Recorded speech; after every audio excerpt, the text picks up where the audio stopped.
Hey everybody, Rich Lang here outside the bunker at Prep U. Hey, this video, as you've already noticed, the title of it is the Illinois FOID, CCL, RFL, and other firearm and legislation news number 5. Alright, these seem to be pretty popular, so I'm not going to goof around. We're going to get right into it after a quick sip of coffee. Sorry, I know you're not supposed to do that on the air, but I just had to show you my Texas mug my wife brought me from Texas.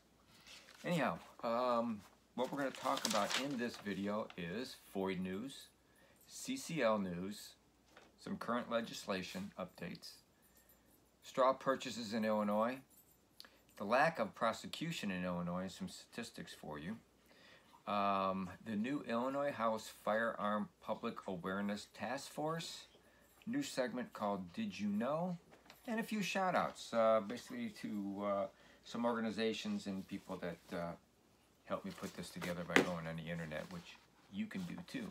It's very easy. Alright, so let's jump into this. Just something quick on FOID news.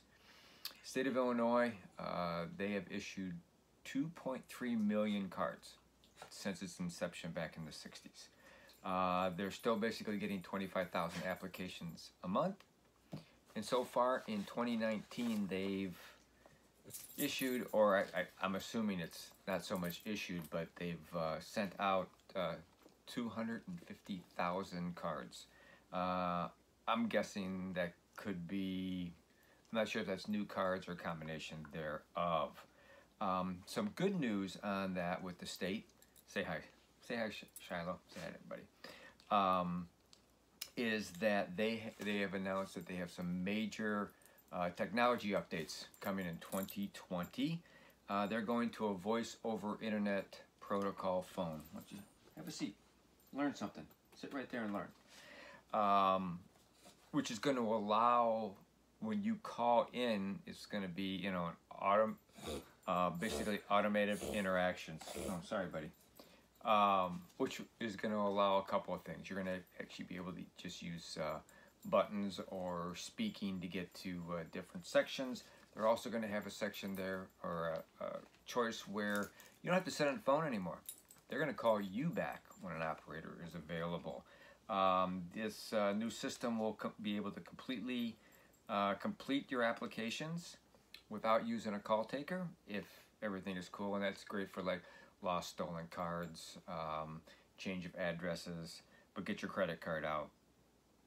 They will have, let's see, if agents needed, they will have info ahead of time being the automatic responses. So when you do the automatic responses, when the call screener does come online, because, you know, at the end, you know, they don't have the right buttons for you, the call person is going to already have your information and ready to go.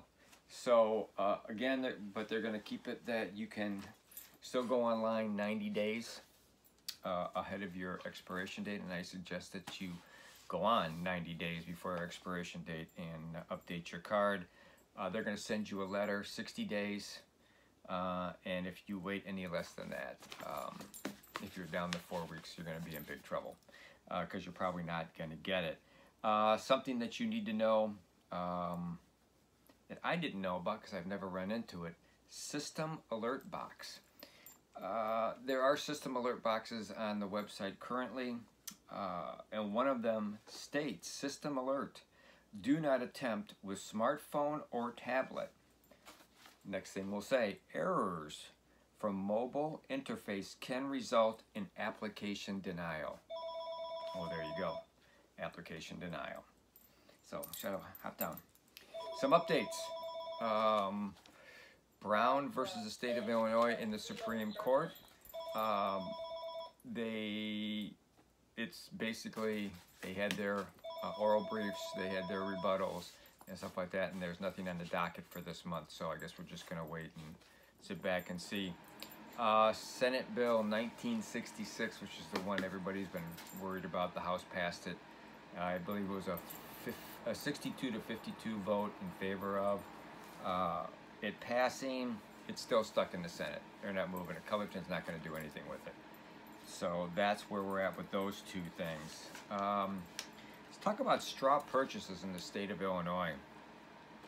There's a lot of talk, and you hear on the news, about how the new mayor of Chicago is blaming states like Indiana, Missouri, all the states around us, Wisconsin, of Chicago's gun problem. But half of all guns recovered in Illinois come from other states. That's half. So if half come from other states, the other half come from Illinois. So what I found was Indiana 15%, Missouri 4.5%, Wisconsin 4%, Kentucky 2.5%, Tennessee 2%, Mississippi 2%, Texas 2%, and then there's a bunch of other states where these firearms come from that were seized in either at crime scenes or when the police pulled over somebody. That's where they, less than 1%, a bunch of other states. Well, how are they coming into the state of Illinois? And what they've found is Chicago police found out that Chicago gangs are using people with clean records to buy guns, and they pay them for each gun anywhere from $75 to $100 for these firearms. They're using homeless people, they're using college kids that need cash and stuff like that, and they're actually buying quite a few guns, and which obviously is illegal. Heard some news that U.S. Representative Robin Kelly, she's a Democrat out of the Illinois 2nd. She wants to make straw purchases a federal crime. Honey, they're already a federal crime. ATF Form 4473, if you falsify that, that's a federal crime. So I'm not sure what what more she wants. I've called, left a message to have her get back to me, and haven't gotten anything. But you can call her. She's got 3 numbers: Illinois number, a DC number, and a Kankakee number. Some other information as far as prosecution. How everybody says that we need more laws for guns, and we always say, or a lot of people always say, well, just use the laws that are on the books. U.S. Attorney for the Northern District of Illinois rarely prosecutes unless part of larger organized crime investigation, and local officials almost never pursue gun trafficking cases, which is basically, it's straw purchase, yeah, but when you have a lot of firearms coming across the border, that's gun trafficking. A report from ProPublica reported from 2014 to 2017, Cook County charged only 12 people with gun running cases and zero gun trafficking cases. How can that be? Chicago police, over a decade, only made 142 arrests on illegal gun sales and no arrests from gun trafficking. If we're not enforcing the laws that we already have, why do we need new ones? It just doesn't make any sense. Case in point, I read this case in point in Gun News, which I'm going to show you in a second, which is a great newspaper for you guys to subscribe to. Rap star Herbert G. Herbo was charged with carrying and having nearby loaded handguns while he on his person and in his limo when he was shooting a video. He does not have a FOID card or a CCL. Prosecutors allowed him to plead to 1-count misdemeanor carrying a firearm and dropped 4 felony gun charges. So what does that tell you? They don't want to try these cases. They just don't. They're losers for them, or they just don't have the guts to go through with them. We don't enforce what we have already, why have new? We need to enforce what we have, but if we're not going to enforce them, why even have them? Get rid of them. So, the next thing we're going to talk about is, have you guys heard about the House Firearm Public Awareness Task Force? Yeah, it was formed, Madigan formed it not that long ago, and the reason for the group, Madigan says, is to review the issue of gun violence and make recommendations to reduce violence. I think we all know where the violence comes from, but they're going to do it anyhow. So Madigan put Chicago Dem LaShawn Ford from the 8th District, used to be my rep, believe it or not, you know, Chicago out to the suburbs, gerrymandering. Put him in charge of a 24-member bipartisan task force. You got 12 Democrats and you have 12 Republicans. And, oh, there it is.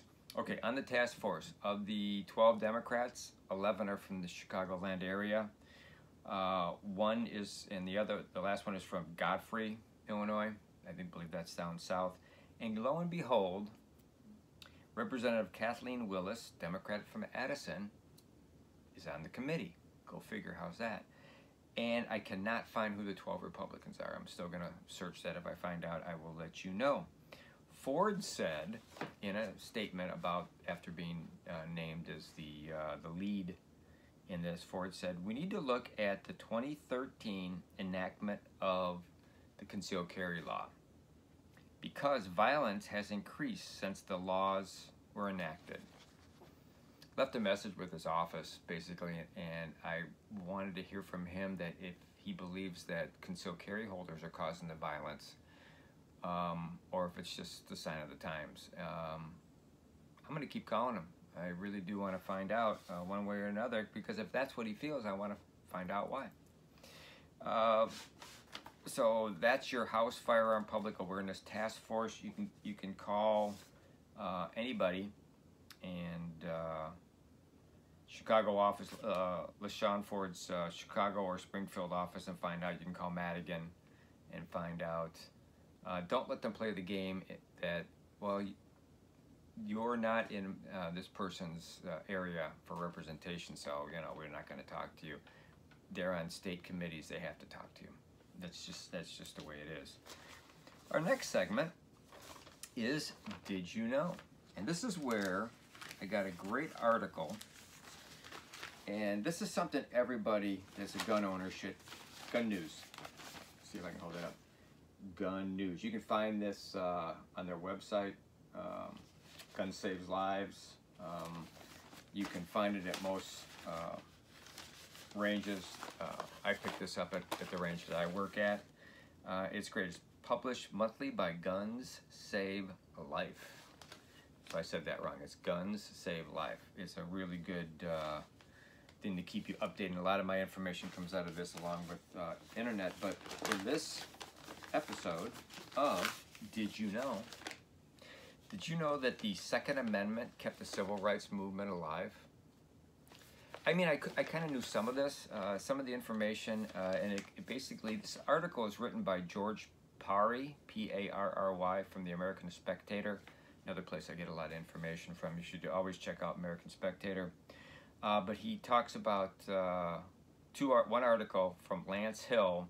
It's called The Deacons for Defense, Armed Resistance, and Civil Rights Movement, University of North Carolina, 2004. And then another book that I've got to get. It's called This Nonviolent Shit That'll Get You Killed, How Guns Made the Civil Rights Movement Possible. It's from Basic Books, 2014, by Charles E. Cobb, Jr. Basically, he says it tracks the use of firearms and the threat of armed force by elements of the civil rights movement.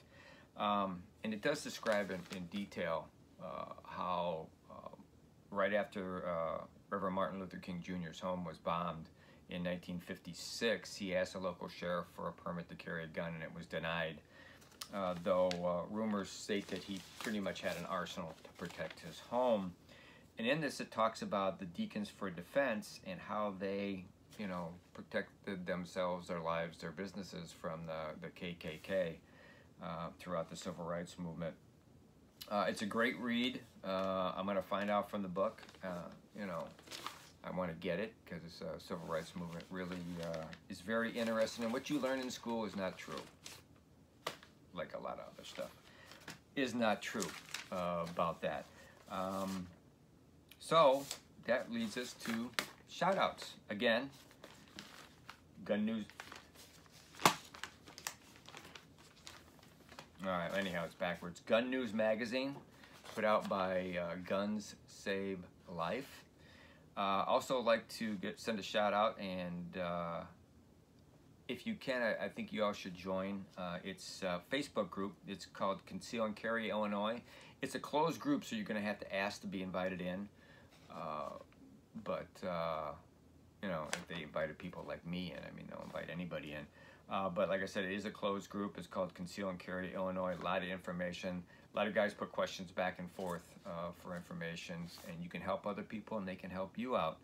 And that, in basically, you know, gunsavelife.com. You can also go to that website and learn more. So that's it. That's our Illinois FOID CCL red flag laws legislation update, number 5. And hopefully this helped you out a little bit, and you like the information you got. If you have any questions, give me a holler. As always, hopefully you liked the video. And if you're not a subscriber, you are a subscriber. Send this video to all your friends that are that owns firearms, shoot, hunt, or whatever, so they know what's going on, and to contact their legislator if there's something that I just said that you're going, Jesus, no. Contact the people that I mentioned, and if you like what they're doing, contact them and say, hey, attaboy, it's up to you what you do. I'm not going to tell you what to do. So you can always check us out on other YouTube videos regarding this subject and others. You can check us out on Facebook under PrepU. We always put little tidbits out there for y'all. But for now, as we always say, you know, be aware of your surroundings. Be prepared to be on your own for up to 72 hours. And prep like your life depends on it, because we know it really, really does. Thanks a lot, and stay safe out there.